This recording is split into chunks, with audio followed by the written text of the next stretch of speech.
Everyone, this is doctor Neelam Avtar Singh, homeopathy consultant. आजकल हम 100 days 100 cases कर रहे हैं। उसके तहत आज एक हम डायबिटीज़ का केस करेंगे जो बहुत अच्छे ढंग से ठीक हुआ था। ये एक पेशेंट हैं, डायबिटीज़ के, 63 इयर्स इनकी एज है, मेल पेशेंट है।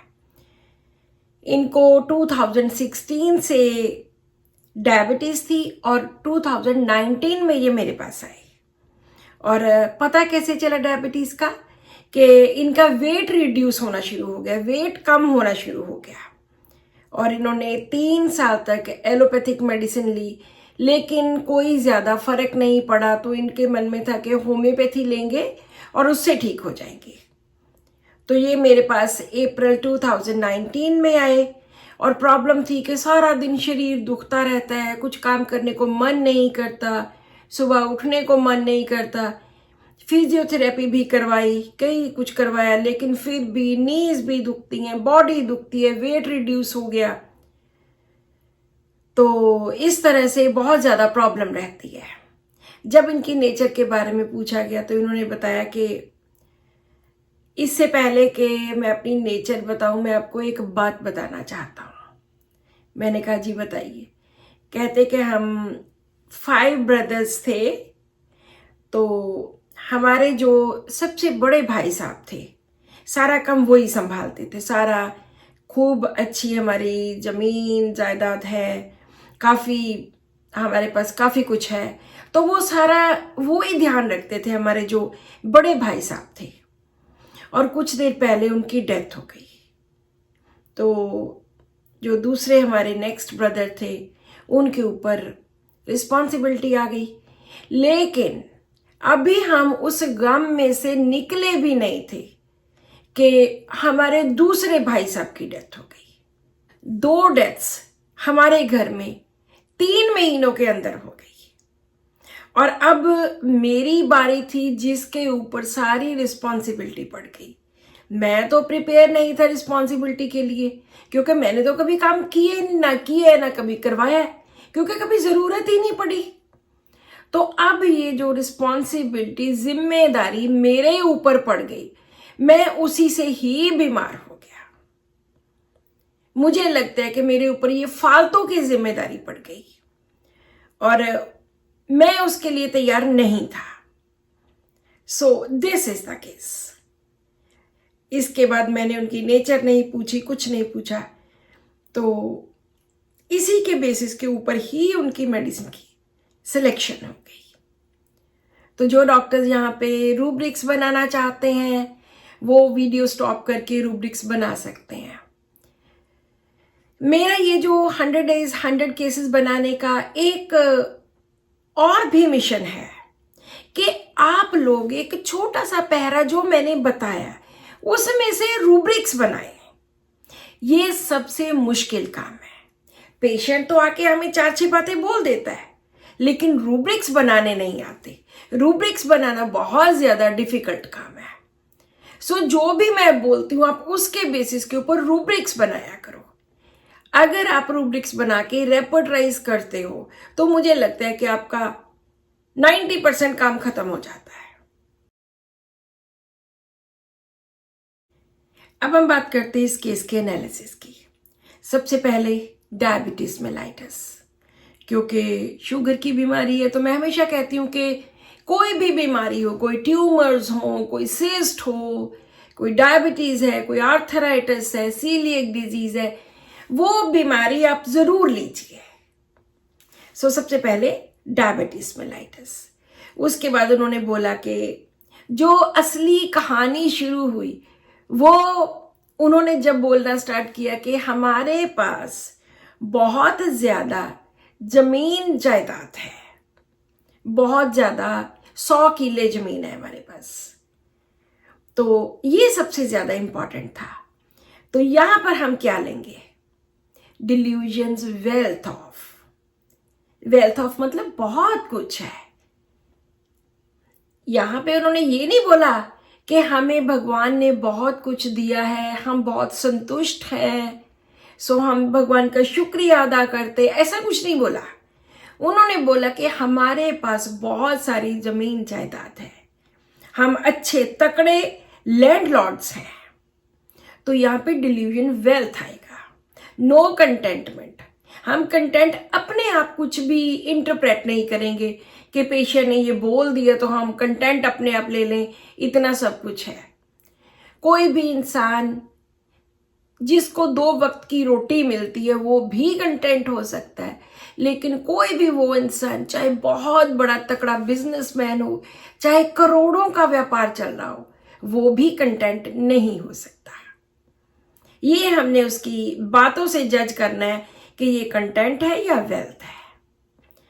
उसके बाद डेथ की बात हुई। डेथ में elements from death of loved ones, जो उसके प्रियजन है, उसके भाई हैं, बड़े भाई साहब, उनकी डेथ हो जाती है। उसके बाद दूसरे ब्रदर की डेथ होती है, और अभी वो उस शोक में से निकले भी नहीं थे।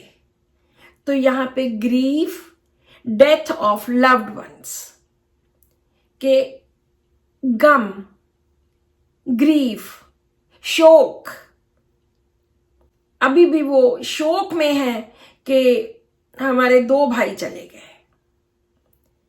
और जो तीसरी बात जो सबसे ज्यादा इंपॉर्टेंट थी वो थी रिस्पॉन्सिबिलिटी। क्या इन्होंने इजीली रिस्पॉन्सिबिलिटी समझी? नहीं, इनको लगा कि इनके ऊपर फालतू की रिस्पॉन्सिबिलिटी पड़ गई।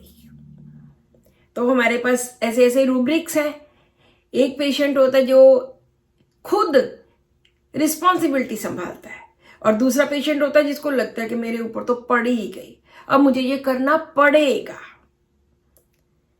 सो अगला जो मैंने रूब्रिक लिया that was responsibility aversion to unusual aggravate.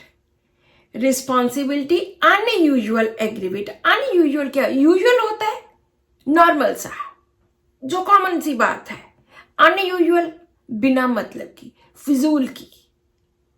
और उसने क्या किया? इनको डायबिटीज कर दी। सो अनयूजुअल रिस्पॉन्सिबिलिटी एग्रीवेट। सो जब हम ये सारे रूब्रिक्स इसमें लैपटॉप में सॉफ्टवेयर में डालते हैं तो there is one medicine that is calcarea carb. Calcarea carb के ऊपर वैसे भी छोटी एज में भी जिम्मेदारी पड़ जाती है। एक और रूब्रिक है, चाहे मैंने नहीं लिया, यहां पे ले सकते हैं। Responsibility burden with at too young of age. यहां पे एज फैक्टर है, लेकिन हम इस केस में भी ले सकते हैं। हालांकि मुझे लेने की जरूरत नहीं पड़ी। वो क्यों? यहां पे रूब्रिक है टू यंग ऑफ एज, छोटी उम्र में ही। जैसे मान लो कोई 15 साल का, 20 साल का, उसके फादर की डेथ होगी, तो उस बच्चे के ऊपर, चाहे लड़का है चाहे लड़की है, उसके ऊपर जिम्मेदारी पड़ गई। वो सारी जिम्मेदारी वो निभा रहे हैं। यहां पर क्या हुआ है? यहां पर वो प्रिपेयर्ड नहीं थे। यहां पर उन्होंने कभी जिम्मेदारी ली ही नहीं थी। तो जहां पे प्रिपेयर्ड नहीं थे, तो वहां पर हम टू यंग ऑफ एज भी ले सकते हैं, क्योंकि अभी वो वक्त नहीं आया था कि वो प्रिपेयर्ड हों, उनको कभी जरूरत ही नहीं पड़ी। तो यहां पर भी हम ये रूब्रिक ले सकते हैं, responsibility burden with at too young of age. मैंने बहुत सारे पेशेंट्स को कैलकेरिया कार्ब एंड कार्सिनोसिन, 2 इसमें मेडिसिन हैं, बहुत सारे पेशेंट्स को जिनके ऊपर छोटी उम्र में जिम्मेदारी पड़ जाती है, मैंने ये दवाई दे के दोनों को डिफ्रेंशिएट करके तो बहुत सारे पेशेंट्स ठीक किए हैं। आप इस चार्ट में देख सकते हैं कि कैलकेरिया कार्ब सबसे पहले, उसके बाद कार्सिनोसिन है, लेकिन कार्सिनोसिन में डिल्यूजन वेल्थ ऑफ नहीं है। कार्सिनोसिन के ऊपर हमेशा कोई ना कोई डोमिनेशन, कोई ना कोई चीज थोपी जाती है कि तुम्हें ये करना है, you have to do this. इसके पैरेलल एक मेडिसिन खड़ी है ऑरम। ऑरम क्योंकि गोल्ड है, उसके अंदर ही रिस्पॉन्सिबिलिटी है। तो कार्सिनोसिन में रिस्पॉन्सिबिलिटी का फैक्टर तो आता है, लेकिन उसके ऊपर पड़ जाती है। डिल्यूजन वेल्थ ऑफ, और इसमें element from death of parents friends वो नहीं है। नेक्स्ट मेडिसिन कालीब्रोम आती है जिसमें रिस्पॉन्सिबिलिटी का एक भी रूब्रिक नहीं है। कालीब्रोम को हमेशा लगता है कि भगवान मेरे से बदले लेता है, he has singled me out, भगवान ने मुझे ही चुना है, जितना बुरा होना है मेरे साथ ही होना है, मैं ही क्यों, किस बात के बदले लेता है, तो वह भगवान के पीछे ही पड़ा रहता है। तो यहां पर उन्होंने ऐसी कोई भी बात नहीं की। तो उनको कैलकेरिया काप 30 दी पहले, फिर 200, फिर 1 एक महीने के बाद। पहली बार जब इनको कैलकेरिया काप 30 दी तो इन्होंने बोला कि मुझे फर्क लग रहा है, और टेस्ट तो ये रेगुलर करते ही रहते थे। सेकेंड मंथ इनको फिर कैलकेरिया काप 200 दी, थर्ड मंथ कैलकेरिया काप 1 दी, और इन्होंने 6 महीने के बाद अपना HbA1c करवाया जो कि पहले 8 था। अब उनका HbA1c आया 6.5।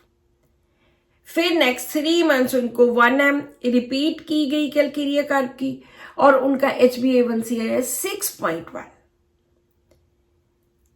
और जो लेटेस्ट रिपोर्ट मेरे पास थी, आई थिंक 1.5 साल के बाद, दैट वाज 5.6। मैंने तो किसी की भी डायबिटिक लोगों की इतनी कम रिपोर्ट देखी ही नहीं है। HbA1c 5.6। बड़ी कमाल की बात है कि कैलकेरिया काप की कुछ डोजेज ने उनको बिल्कुल 100% ठीक कर दिया। ये मैंने इनको बोला हुआ है कि आप फिर भी HbA1c आप करवाते रहा करो, और वो करवाते रहते हैं। वो भी लाइट डिजायर में आता है, इंक्विजिटिव में आता है, जो कि कैलकेरिया काप होता है। अगर हम किसी केस को स्टडी करके, किसी केस को अच्छे ढंग से ठीक करके उसको आगे स्टडी करते हैं, तो कैलकेरिया काप के इनमें बहुत सारे सिम्टम्स आएंगे, रूब्रिक्स आएंगे। सो this is all in today's video. अगर आपको भी कोई प्रॉब्लम है तो मैं हमेशा कहती हूँ कि अगर क्योर चाहिए, गो फॉर होम्योपैथी।